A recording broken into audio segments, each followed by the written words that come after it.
এর আগে সিবিআই বর্মার বিধায়কের বাড়িতে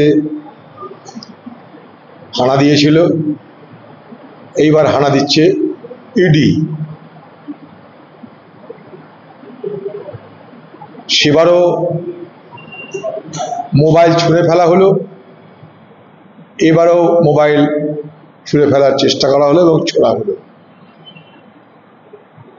কিন্তু এবারে মনে হয় মোবাইল ছোড়ার তেমন জোর ছিল না,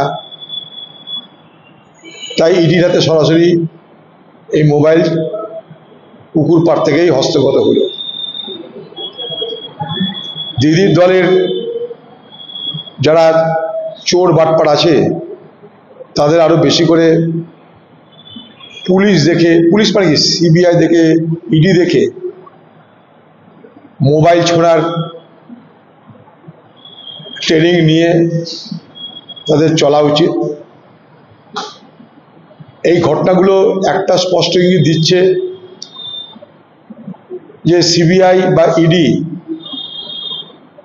তারা তদন্ত করে, হানা দেয়, জিজ্ঞাসাবাদ করে, কিন্তু তার পরিণামে কাজের কাজ কি হচ্ছে এই প্রশ্ন আমাদের থাকছে এবং থাকবে।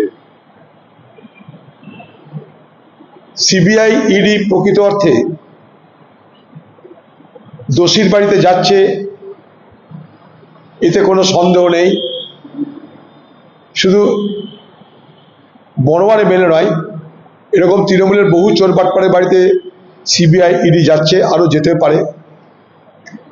কারণ বাংলায় সব কিছুর অভাব থাকলেও তৃণমূল দলের চুরি বাটপারি দুর্নীতির কোনো অভাব এ বাংলায় হতে দেয়নি তৃণমূল।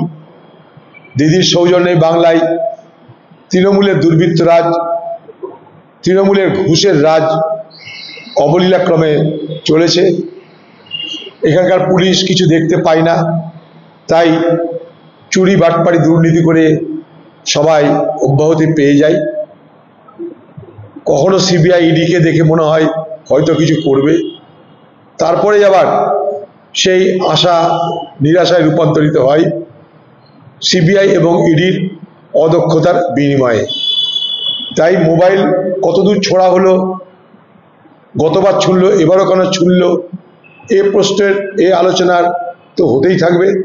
কারণ যারা অপরাধী হয় তারাই তাদের তথ্য প্রমাণ লুকোনোর চেষ্টা করে, এটা সর্বজন বিদিত। তাই নিঃসন্দেহে কথা বলা যায় যে বনোয়ার যিনি তৃণমূলের বিধায়ক, তিনি নিশ্চয়ই অপরাধ বোধে তিনি এ কাজ করেছেন।